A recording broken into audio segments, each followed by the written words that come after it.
Hello everybody and welcome to Duchenne UK's New Year lockdown webinar. So this is actually our 14th webinar that we've held since the first lockdown back in March last year. And we've actually had more than 3,000 people either joining live or watching afterwards. So thank you all so much for your support.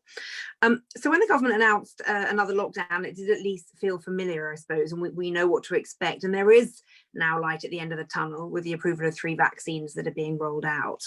However, it is so hard working from home, trying to manage homeschooling and dealing with a child or children with Duchenne. And I suppose Alex and I really wanted to host this webinar because we've been uncertain about what we should be doing at certain points, and we often doubt ourselves about whether we're doing the right thing. So we're really pleased to be joined by an amazing panel this evening, and we'll be covering a few topics. So first off, our head of policy, Will Pender, is going to update on the latest COVID-19 rules and look at who's being prioritised for vaccines and where that might leave our community. We've happy to be joined again by Dr. Janet Hoskin, who will update us on the rights that we have if our children have an EHCP and some key advice on homeschooling. And we're also very pleased to be joined by consultant neurologist Dr. Anne-Marie Charles from Leeds. She's such an incredible physician running numerous clinical trials and very committed to this community, and we're very grateful to her for everything that she does, and she'll be updating us about what we know about COVID and Duchenne and vaccines. And finally, we'll have to finish off with some tips from Robert Muni Lofra, who we're very pleased is joining us again. Pleased to welcome him back on how to stay active during lockdown. So there's a Q&A function in Zoom. Please do feel free to ask questions as we go, but we'll try and keep questions and discussions until the end once our speakers have finished. So I'm now going to hand over to Will Pender.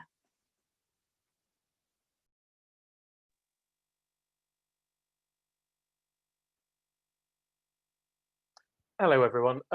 I'll talk briefly today about who will receive the vaccine in this first phase that we are currently in, and hopefully I'll make it clearer who is and who is not eligible for the vaccine in this first phase. So the Joint Committee on Vaccination and Immunisation have decided that prioritisation should be done by risk level, and they consider age to be the biggest factor. Age is also an easy way to build different cohorts and also to communicate those cohorts. That is how they have come up with these 10 groups that you can see on the screen at the moment. In the government's vaccine delivery plan, which was published on Saturday, they want to complete the first 4 groups of this first phase by the middle of February and to have all adults vaccinated by autumn. The relevant groups for us are groups 4 and 6. 4 is relevant to us because that is when clinically extremely vulnerable people will be vaccinated, and group 6 because that is when at-risk groups over the age of 16 are vaccinated. For group 4, clinically extremely vulnerable people are those on the shielding list, and people on the shielding list should have been identified and put on there by their GP or clinician in the first wave or even the second wave. You'll know if you're clinically extremely vulnerable as you will have a letter saying so. For group 6, at-risk adults over the age of 16 include people with chronic neurological diseases, which includes DMD. For those under 16, COVID-19 vaccinations are not routinely recommended. However, the Green Book, where this information has come from, which is published by Public Health England, says that vaccination of children over 12 requiring intensive care should be considered, but that they also note that this will be unlicensed use of the vaccine. Now, Dr. Anne-Marie Charles will touch on this topic later on. However, group 6, importantly, also includes carers. The definition of what a carer is, I've put it, in the Green Book, I've put at the bottom of this slide. To be explicit, unpaid carers not in the receipt of the care allowance are included in this definition of who a carer is and would therefore qualify in group 6. So then the question is, of course, how do you make sure that you are identified as a carer? According to the charity Contact, all GP practices will have a carer registration form, and if you request it, they can make a note of it in your medical records.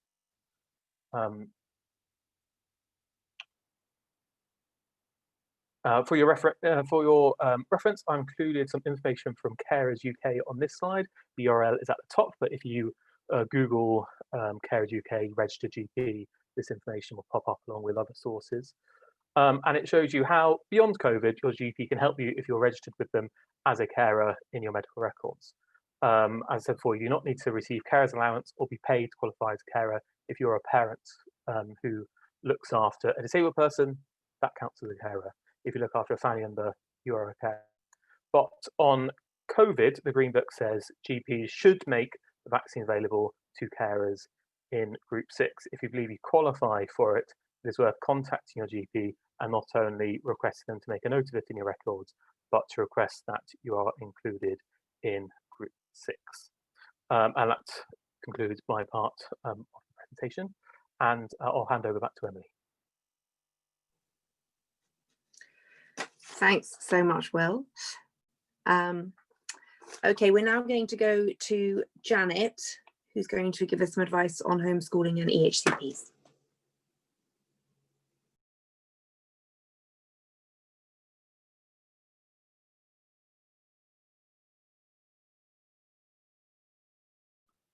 Sorry, I think, was I muted then? Yes, you were. Sorry. You're back okay. now. Oh, lovely. Okay, hi everybody. Hope you're hanging in there. Here we are again, stage 3. So I hope things are going okay with you. I just want to talk to you a little bit about rights and about education, health and care plans, and a few kind of tips about homeschooling. So first of all, we know that schools are definitely going to be closed at least until half term in February. So for most children, that means that they can't go into school. However, if you've got an education, health and care plan, it means that you're seen as a vulnerable young person. And so if you want to, you can send your child into school. And, you know, for some parents, this is really, really important. We know that in the last lockdown, research was done by the Disabled Children's Partnership that said that some families, you know, felt totally abandoned, that it was very difficult to get the support that you needed when you're at home. So there is the option to be able to send your child into school. If your child goes to a special school, it's open anyway. If your special school is closed for whatever reason, you have the rights to go to another school, and you can ask your local authority to make sure that this happens, and they have to provide transport for you if that's your normal arrangement. So the message is then that schools are open for children with education, health and care plans. Now, of course, we've got contradictory advice, which has been kind of like the usual thing, hasn't it? The government tells us that if you're extremely vulnerable, extremely clinically vulnerable, then the advice is not to attend education settings. So this might be the case for some children. For you, I think, I mean, Anne-Marie will talk a bit about this, I think, later, but really you have to think about what works for you as a family and what works for your young person. And, you know, education, health and care plans are holistic. They're there to support you for your young person, but also for your family. So whatever works. Right, if we go on to the next slide, please, Will. Lovely, thanks. So for your support and provision then during this time, education, health and care plans remain fully in force. Now, I don't know if you remember, but in the first lockdown, there was legislation that was passed that relaxed the legislation and said that schools and local authorities didn't really have to do that much to support you in the same way as they normally do. But in this lockdown, there's relaxation of those rules haven't happened. And so I spoke to a barrister today actually and checked with him, and he said that as far as he's concerned, you should still be getting what's in your education, health and care plan. Now, of course, you have to be realistic. If your education, health and care plan said that, you know, you got daily stretches from your TA, then that's going to be quite difficult, but there might be ways around that. And I know that some families have worked out ways around that using Zoom and been very creative around that. So don't feel that just because you're not at school that you can't get anything that's in your education, health and care plan is really my message. Now, if your son is falling behind because they haven't been at school and you're getting really worried about this, and you're really concerned about maybe how they're behaving, what their mental health is, how they're doing academically, then I would definitely speak to your SENCO. And, you know, I would probably recommend that you talk to your SENCO anyway, just to sort of keep in contact. But if you are particularly worried, I'd be asking for an informal review, which would really just be a chat with maybe your Senko and the teacher about how things are going. But if you really want things changed, or you want provision changed, then you've got the right to ask for an emergency annual review, which means a proper review, but it would just be brought forward.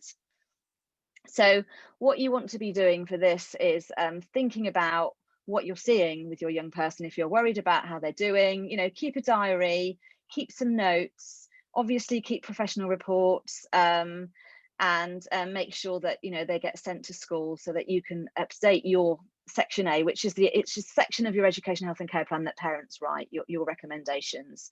So really just keep a note of things that you're worried about. Don't kind of you know, don't go into the duvet and don't think I can't do anything about it. Make some notes so that you've got some evidence when you can talk to the Senko. Okay, and if you want particular changes, you want to make sure that these changes are specific and quantifiable. So you don't want to say things like, oh, I just want my child to do better at reading. You know, what exactly is it that you want him to be able to do? Do you want him to, you know, do you want him to have regular inputs? Do you want him to learn how to read a sentence? Do you want him to develop his phonics? Whatever it is, make it specific and if possible quantifiable. But I would also contact Decipha to talk that through, because that's what we're there for. And if you have a chat with Nick, he'll help you to think about this and what's important. Also, if you're worried about issues to do with learning and particularly about behaviour, then do talk to a neuromuscular clinician, because, you know, you might want to be referred. I mean, normally we would ask, we have to get referrals to go to CAMS, for example. We might do that at child and adult mental health. We might do that through our Senko, we might do that through our GP, but it's worth talking to your neuromuscular clinician about it. They will give you advice about that, because often when you get referred for these assessments, it can be quite a long wait. So you want to get that happening. If you're noticing that you're worrying about behaviour, communication, these sorts of issues. Okay, so as I said before then, the provision from school, which is noted in section F of your education, health and care plan, so that's you know, what the school does, what the local authority provides. This has to be provided because there's been no relaxation of the legislation, so it's still current under lockdown. But we do, as well as parents, need to try and be a bit flexible about this, particularly if you're not sending your kids into school. As I said earlier, it might be difficult to get absolutely everything the same. It might not be possible. So think about how this can be done. Maybe if you're worried about exercise, ask for a Zoom call with a physio. If you're worried about you know, particular issues, if you want extra support, extra assessment, think about how this can be done online. I think, you know, teachers are really struggling as well, and I don't think anybody is, you know, trying to make it difficult. But please don't beat yourself up either. You know, parents aren't teachers, not supposed to be teaching our children normally. So, you know, just try and be as positive as possible, not just with your child, but with you as well. And you know, remember that we're all different. So I can sit here going on about Duchenne, but actually every single child with Duchenne is different. Every person's family situation is different. The context of where we're living is different. I know in my local area, you know, at the moment, it's very, COVID is rife, whereas, you know, in other areas, it might not be quite so difficult. You might be able to make other decisions. Okay, so if you've got difficulties as well, talk to Nick. IPSI is a brilliant website to knowing your rights, and Special Needs Jungle is as well. Okay, Will, can I just have the last slide? Brilliant. So key messages then. So really, as I'm sure you'll see everywhere, and what everybody seems to be saying is that have a routine. Make sure that you're following something every day, that you're not just kind of getting into arguments, because that can be really stressful, obviously. From Monday, CBBC and CBBS have got, you know, a big timetable of exciting activities happening. Make sure that you agree with your young person first thing in the morning what they're doing.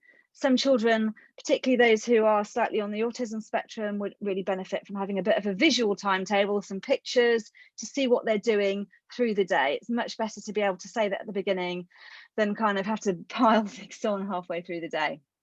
Okay, try and follow work set from school in the first instance. So, if that's possible, do it. If you're having trouble doing it, if there's issues with it, contact the Senko. There's always CBBC and CBeebies as well that's doing some work for you. If your child struggles with reading, I would really suggest that you do focus on this if they're struggling or they're just learning to read, because we know that reading is a really high risk in Duchenne. So if you can put aside, even if you can do 15 minutes a day of some phonics work with your young person, plus some shared reading of real books, get them interested and excited in stories, get them to talk about stories, those sorts of things, that would be really fantastic. Because what we really want our boys to become is critical readers, questioning, and being able to be, to use it as a skill as well as a functional skill. So again, any issues, any questions of resources, contact Decipha. I've given Emily and Will a list of resources of things that we've thought about, but there are bound to be other things as well. Try and keep your activities varied, and I include exercise, but I know that we've got a speaker coming on now to talk about exercise as well, which will be fantastic. Older children, we know that exams are cancelled. They're still out to consultation about what they're going to do about assessment. It's going to be teacher assessment, but we don't exactly know what that's going to look like at the moment. Last time the teacher was told not to take lockdown into account, any work that was done in lockdown, but this time it's different. So if you have got a child who's doing GCSEs or BTECs or A levels, make sure that they're still keeping on task during lockdown, because this work is going to be important for them. And finally, last but not least, be as positive as you possibly can be with your children and yourself.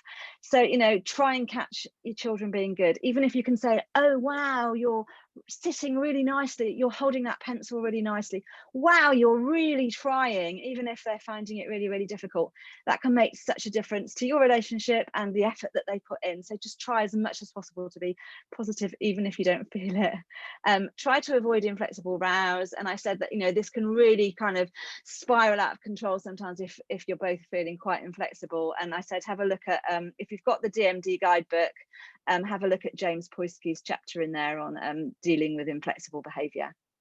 Okay, that's me done.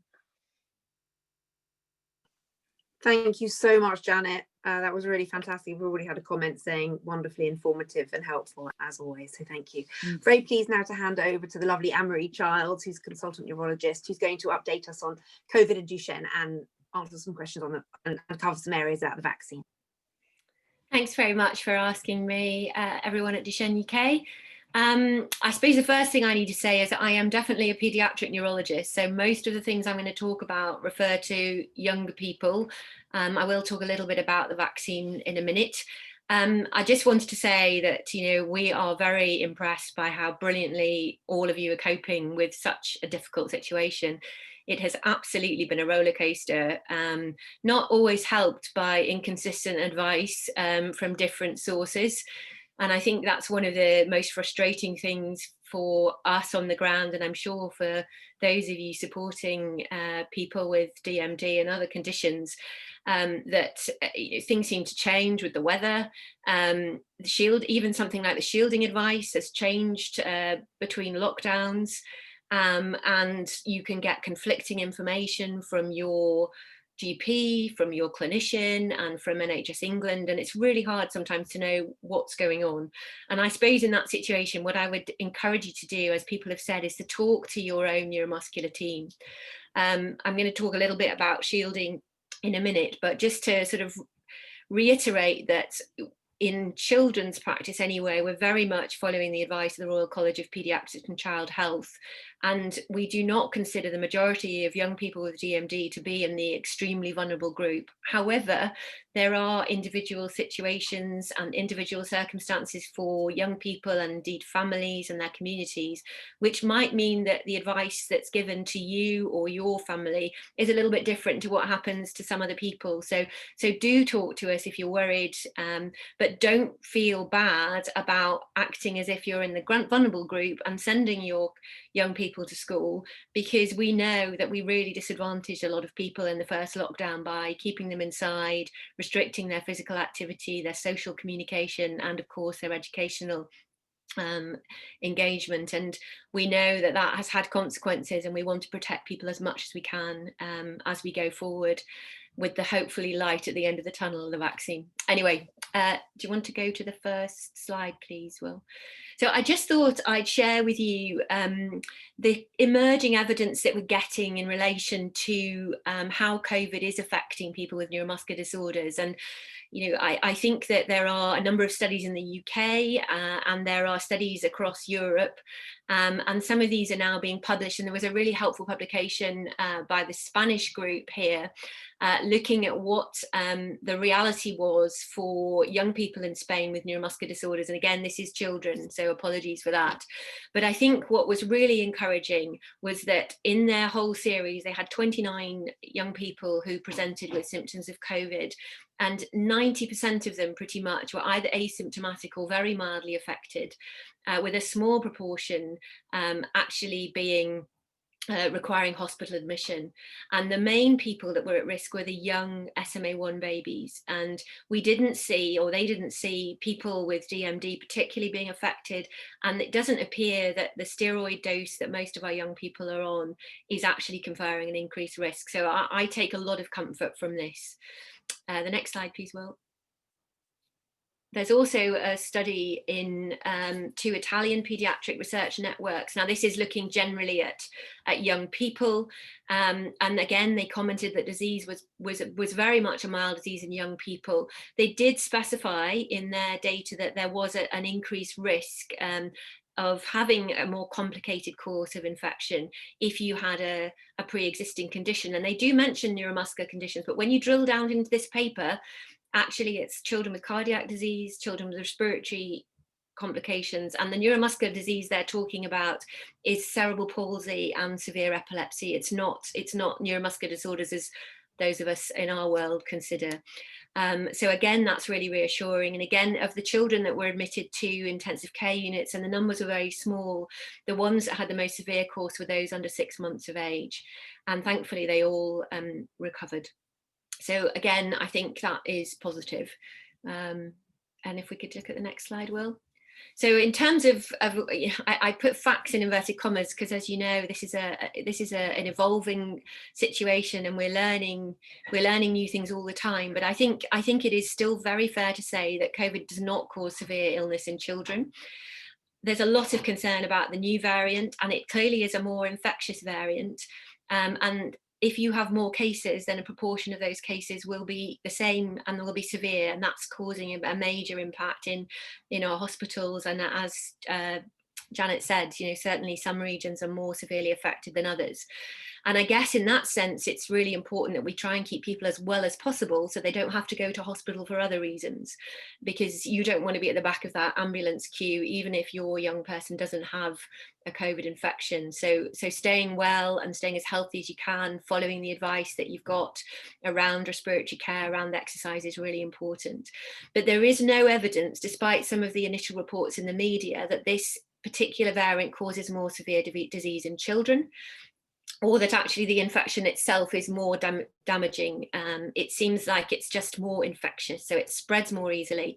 And I guess we need to take that into account when we're thinking about making decisions about what we do for mixing and other things that other people might be struggling with at home. And I think ultimately it's the older people in the family that remain more at risk. As I said, from those papers and from the evidence we've got so far in the UK, and I listened to a presentation last week at a clinical meeting about the spectrum of COVID disease in young people in the UK, there's really no evidence that anybody with a neuromuscular disorder has had a more severe infection.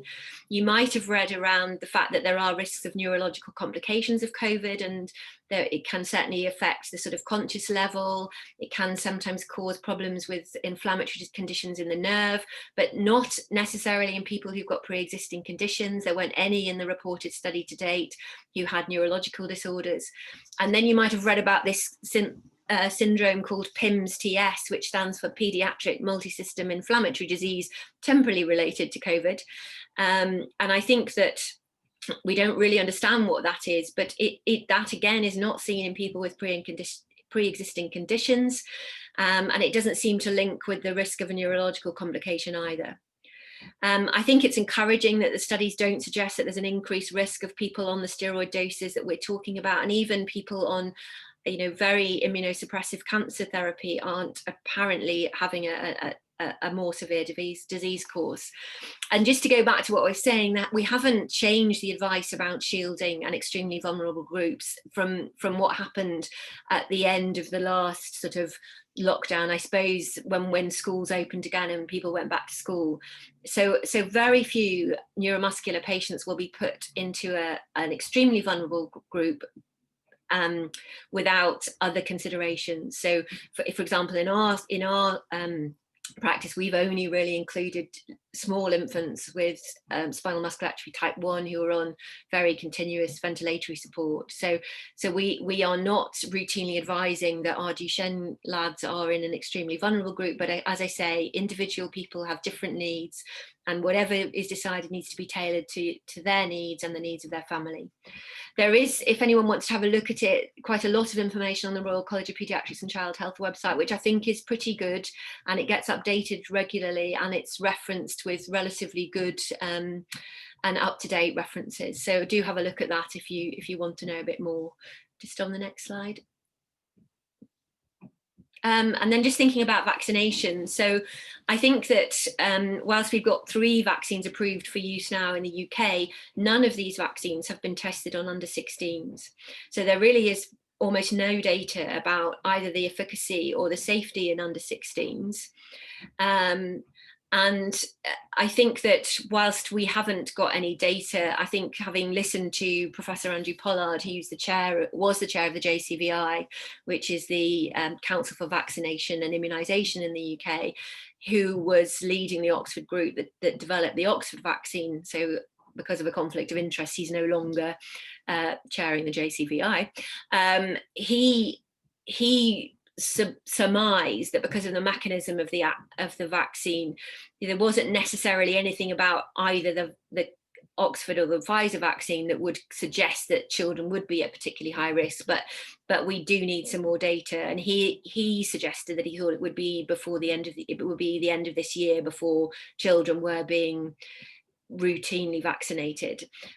Will's already alluded to the Green Book statement on COVID, some of which I've just blown up against here, but in terms of the over 16s, I think this comes down to this idea about whether you're clinically extremely vulnerable. And I certainly would be really worried about a family feeling they had to kind of shield their young person and put them into that category, potentially denying them access to education or socialization or therapy in order to get the vaccine. I think given that the risks of the condition, even in adolescents and 20-year-olds, are not so high, I think that the downsides of restricting somebody's activity and behavior probably, in my view, would outweigh the benefits of the vaccine. In terms of under 16s, I think the sense is that there may be a case for vaccinating those over 12 years of age who have severe neurodisabilities. So these are sort of children with severe neurological disorders with very little movement, with bulbar weakness, who live in residential care where they've got multiple carers potentially attending to them who could confer an extra risk on them. But I think in practice it's unlikely we're going to be routinely immunising young people coming to children's neuromuscular clinics, at least in the short term. I think that's probably what I was going to say. I probably blathered on for too long. Sorry, I always do, but I'm happy to take any questions at the end of the session. Thank you so much, Anne-Marina. You didn't blather on at all. It was really fascinating and very informative. Thank you so much. So I'm going to hand over to Robert now for the final presentation about how to stay active. Hello, everyone. Thank you, Duchenne UK, for having me again. I'm here to give you some tips, and for those who attended the webinar that was done during the first lockdown, I'm going to repeat a few things, and I'm going to give a bit of a more general advice or less structured. But if anybody wants a more specific routine, I would encourage you to look at the high intensity interval training webinar that we did previously. Basically, if we go to the first slide, please. Whoops, there we go. How can we stay active? I'm just going to give you, as I said, a few general tips. The first one is that circumstances are different. We need to reset the button. We need to reset our expectations. We can't expect that in a situation where a lockdown, and not being the first one or the second one, we're not going to be able to achieve the same amount of activity, and that's a fact, and we should be aware of it. So reset your expectations and see what can be done in the current circumstances, and do your best. Anything is better than nothing. And once you get used to the situation, when you reset your expectations, try to improve a little bit in this, and circumstances will be again. So first thing, reset your expectations. Don't feel guilty. Don't feel like you are not doing the right thing by being able to achieve what you were doing before lockdown, because it's what it is. There's no chance that we can all do the same thing as we used to do before. The second tip, if we go to the next slide, click, is try to track your activity. At times because circumstances are different, because we are unable to stick to our previous routines, it's difficult for us to figure out, am I doing nothing? I've done a lot. I feel really tired today. I feel like, I haven't left the house and I'm exhausted. So at times having some way to track your activity might help you to reset those expectations that we were saying before, and have some external feedback. There's many options out there. There's smartwatches, many apps that you can download in your phones. But for the little ones that won't be able to carry a smartphone on their pockets, or for those ones that have no access to smartphones or smartwatches, just thinking about the time that you spend moving around, and try to record it, take some notes, the general recommendations is that children should be active for around 60 minutes a day. So try to keep track of how much time your child is moving around the house, and try to fit those minutes of activity, physical activity, in your routine that was mentioned before. In particular, this image of that you've got in your screen is about the sweat coins. This is a tip that I use normally with our young mans, because it's an app that basically gives you virtual money for any steps that you do around the house, and you can exchange that money for, there's a lot of offer. There's even a smart TV and things like this. You need to walk a lot to get the smart TV, but there's many ways that you can try to track your activity and get your children engaged. And the last tip is, and it's along the lines, if we can go to the next slide, is what I like to call the rule of 10. So it's along the lines of what we talk in the webinar for the high intensity interval training. And I would like you all to think of any activities that your child or yourself do in a regular basis, but you wish was slightly easier to do. I'm thinking of climbing up a set of stairs inside of the house, your child to put a jumper on. You can do it, but it's a bit difficult. Or just bringing a cup to your mouth, is struggling to do it while he's eating, is becoming more difficult. Any of these activities that you feel like are becoming harder with the lockdown, and try to apply the rule of 10. Basically, if it's difficult to do it, and if you like to practice, try to do it 10 times in a row. You don't have to drink the whole cup 10 times in a row, but get a can without opening. Try to bring it to your mouth 10 times in a row. And if that is proving to be difficult, that could easily be one of the first activities that you can put in your list to be active. Try to have a list of activities and try to repeat them. Exercise is not about rocket science. Exercise is not about getting to the gym and getting to these fancy machines. Exercise is not about having the last set of weights or rubber bands.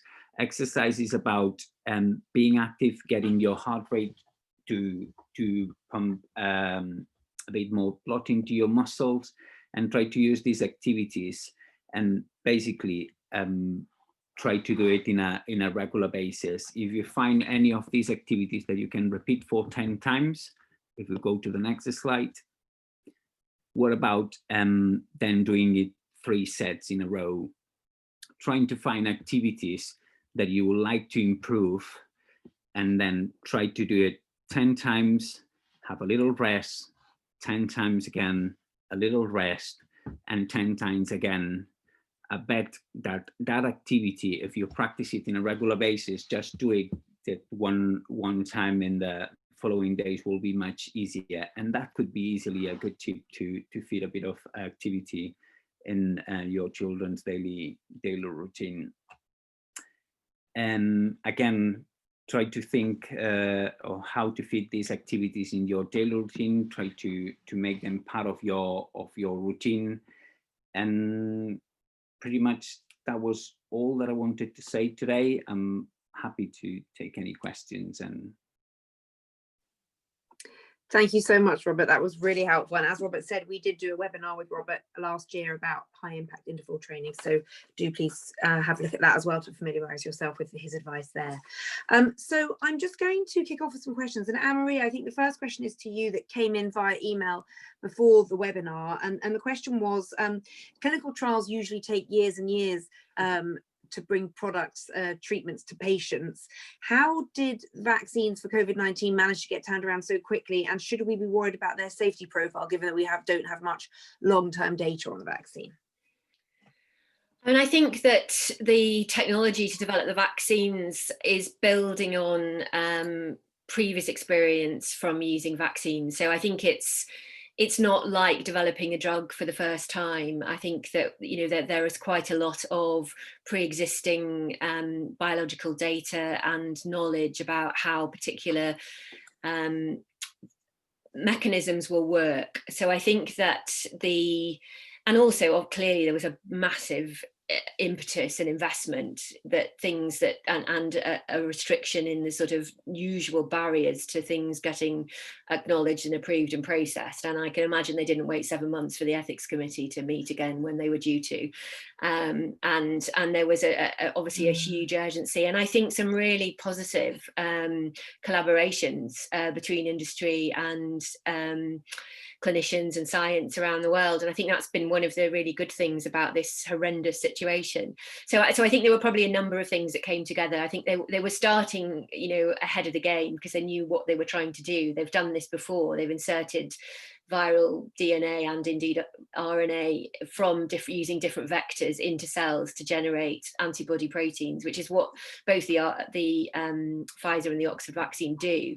So I think that they're building on existing knowledge, but and the safety data is only from the clinical trials, and it's like any other situation that it's difficult to be 100% certain, and therefore I think it is about balancing the benefits and the risks. So I think that for high risk groups where the risk of severe consequences of COVID is high, then people are prepared to take the potential risk of something not having been around for too long to know what the outcome is. Whereas I think if you're talking about immunizing somebody who's in perhaps a lower risk group where the risk of getting a severe infection is much smaller, then it may well be reasonable to wait for a little bit more real world data so that you know what's going on. And I think that is going to hopefully be the case in COVID, that we will have, hopefully, if the government's targets are correct, that we will have a bit more data about what's happening in the real world and potential consequences in 6 months, 12 months than we do now. But that there will be occasional reactions to vaccine, as there always are, but it's getting that balance of risks and benefits, I think, for the individual. Thank you very much, Anne-Marie. And in some ways that's similar to most drug. They make the decisions based on the data that they have, and they don't necessarily have 10 or 15 years of the data to look at the long-term effects. Thank you so much for answering that. I know you did touch upon this in your presentation about off-label vaccinations for under 16s. We've had a question from a father whose daughter is a manifesting carrier. She's 23 years old, but her height, weight, stature and development is more like an 11-year-old. Is this question, I mean, presumably she wouldn't qualify for a vaccine under 16 because she doesn't fit the criteria that you described in your presentation? I think I suspect that it actually would be her chronological rather than her developmental age and size that was used. I mean, as you can imagine, there's quite a lot of little old 80-year-old ladies who probably are about the size of an 11-year-old child or maybe smaller. So I think that whilst of course you have to think about the sort of surface area of somebody when you're thinking about dosing, that the way in which you're dosing with the vaccine will probably not be dependent on weight. They will have a single amount that they use. So I think from a chronic, she would be prioritized on the basis of her chronological, not developmental age. And then it will come down to her being in that group of people that you decide whether she's clinically extremely vulnerable or not. And I think, hopefully if she hasn't got evidence of cardiac disease or respiratory impairment, then hopefully her absolute risk would be very small. So. Okay. Thanks so much, Anne-Marie. And I just had a comment from Philippa who said that she was in a meeting with the MHRA and she was told that they did speed up the system and there weren't long delays between stages, which is why it happened to be a much quicker process. So I'm going to jump to Janet now, Janet Hoskin, and there's a question here from Janet Bloor. Janet Hoskin, what do you think about universities and their silence on discounts for course fees and accommodation fees when students aren't able to access either of those? Well, I mean, I don't personally, I mean, it does vary between universities for starters.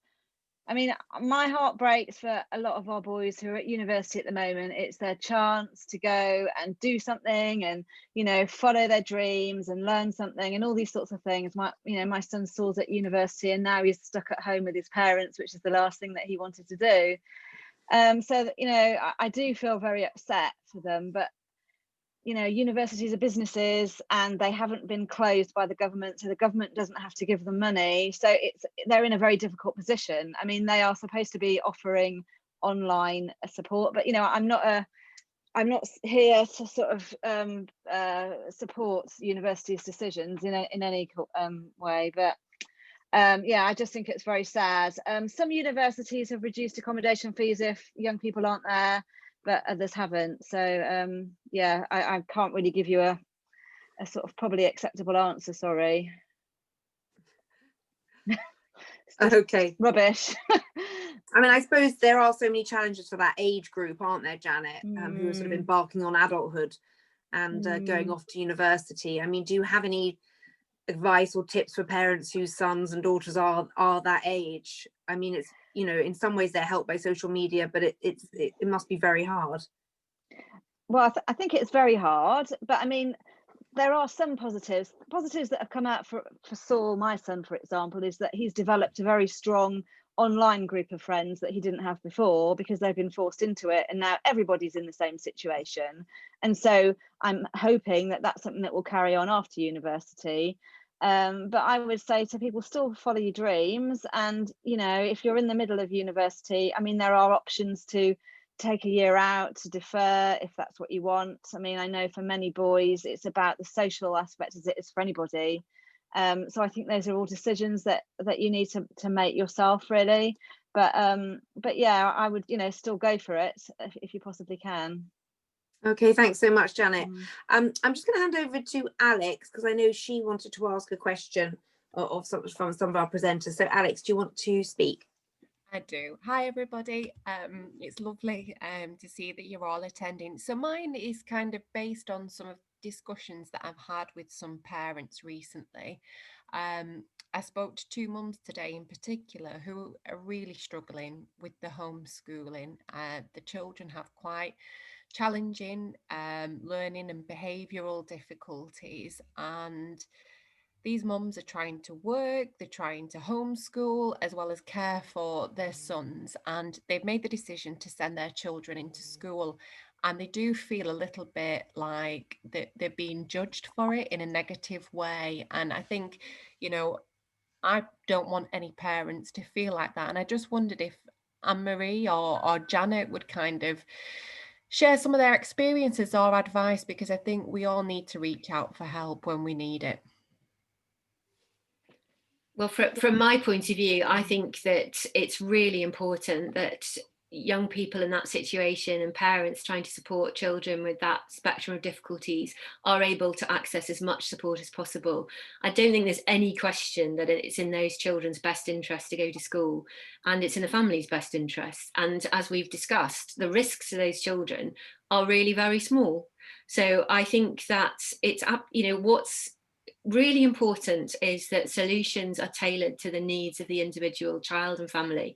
And, you know, obviously there'll always be situations where, you know, there's people comparing whether that's because Auntie Flo down the road got the vaccine before Uncle Boris next door, or Boris probably got it first, let's be honest. But you know, it's always going to happen, and it feels difficult. But you know, I guess I would hope that those families feel supported, at least by their clinical networks and teams, to do what is right for them. Thank you, Anne-Marie. Appreciate that. Janet, I don't know if you've got any thoughts as well to share.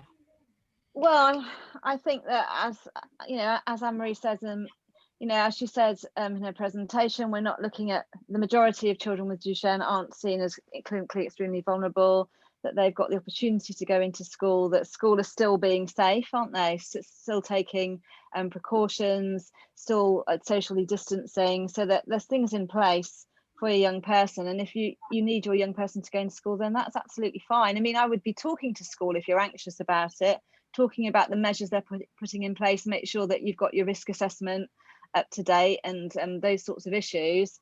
But you know, that's what the Senko and the school is there for, to support you. Definitely. Thanks so much. Just remind everybody who's listening that you can ask a question using the Q&A function.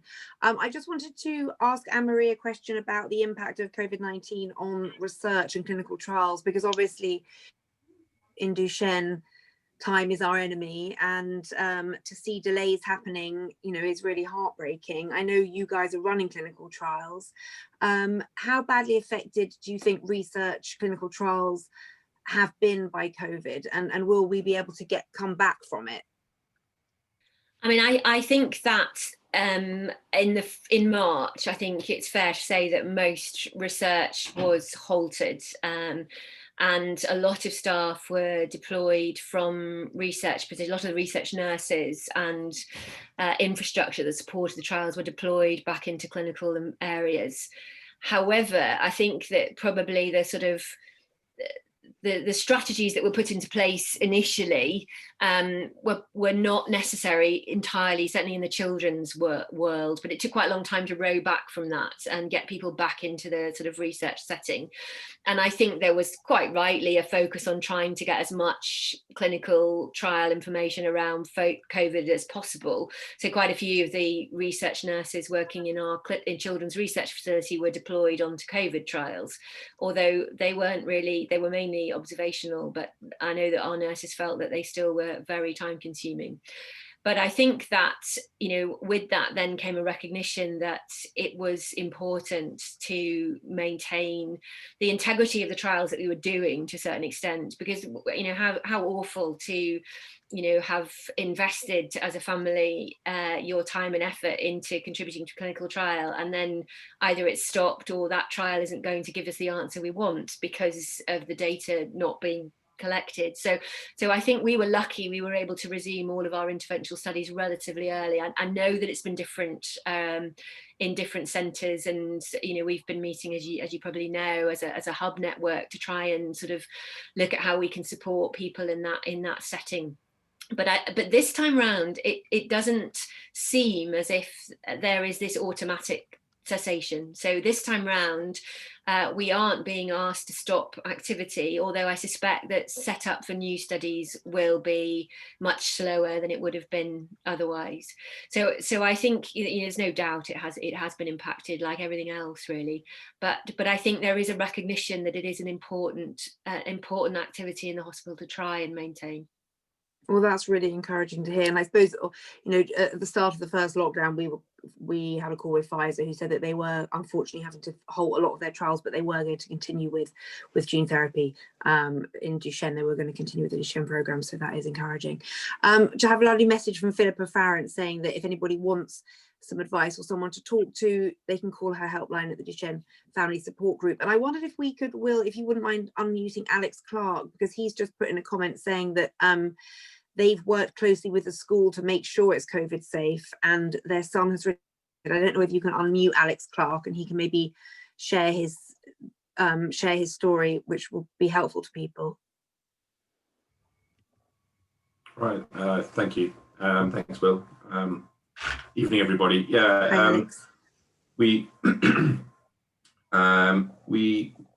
first of all spoke to Ben's care team about his situation. And even though, because we'd received information that he was taken off the clinically extremely vulnerable list, so which is good news. In the grand scheme of things, there's obviously still a risk. So we then redid the risk assessment with the school, which we had done, which amazing work from Decipha had helped us put together. And I think it is available on the Duchenne UK website. And I would recommend that if you are going to send your child to school, that you download that and use that as a framework. And with that in mind, we are very fortunate. We have an incredible Senko at Ben's school. So very supportive, wants Ben to come to school, doesn't want him to fall behind any further than he is. And so we just put certain measures in place. We understood how big the class size was going to be. We understood where Ben would be sitting. We were given the advice that his TA wouldn't sit directly next to him, but would actually, he has a 2-meter yellow and black taped box around his desk, which no one is allowed inside. And his TA now sits just outside that. So there's a good gap. The classrooms are all ventilated. Ben has a mini heater near his desk to keep him warm, because obviously he feels the cold. And he is of an age where he understands what social distancing is, and I know that's not the case for everybody, particularly in younger children. And it actually has worked really, really well. He gets rewarded for getting through a day where he's sort of like a social distance champion in his class, gets to tell off the other children if they're not staying 2 meters away from other kids. And just by empowering him in that way, the school have really worked closely. And we have a little pep talk in the mornings, what kind of day we're going to have today. We're going to have a great day. And I think this goes back to what Janet was saying about being positive. And, came out today and his TA was like, he's got something to tell you. He's like, I'm not allowed to tell you, Ben has to tell you. It's like, okay, how was your day? It was amazingly awesome, Dad. And, and so even in these awful times that we're going through, Ben is not only attending school and safely, because he has only 6 other kids in his class. They have staggered start arrival time, staggered leaving time, staggered break time, staggered. It's take your own lunch in, all disposable. You don't take any pens and papers in, and so they've done everything they can to make it as safe and secure as possible. So if you can, because we know that our boys struggle with education, we know they need that assistance and that help. And also, as Janet said, we are not teachers. I did homeschooling in lockdown 1. And for any of you that know me and have seen a picture of me, I had a full head of hair before that started. Even though he did well, we saw the detriment. And so for him to have gone back to school with this now is just of there's massive value in it. That's such a lovely story to end with, Alex. Thank you so much for sharing, and I hope that will give other people encouragement that our children can be taught safely, and there can be enjoyment and fun during these times. So thank you all for listening. I just want to remind you of some of the highlights of the webinar. So as a carer, you're entitled to the vaccine and you need to register with your GP as such. This lockdown is different from the first in the sense that if you have an EHCP, you should still be getting what's in it. So you do have rights. Do your best, but don't beat yourself up. I think from Anne-Marie, we heard that we've been on a roller coaster and it's been hard because of conflicting advice. But if you have concerns, talk to your neuromuscular team. She shared with us reassuring studies suggesting that COVID doesn't cause severe illness in children or in children with DMD. Robert taught us that exercise can take any forms. We should be creative and do it regularly.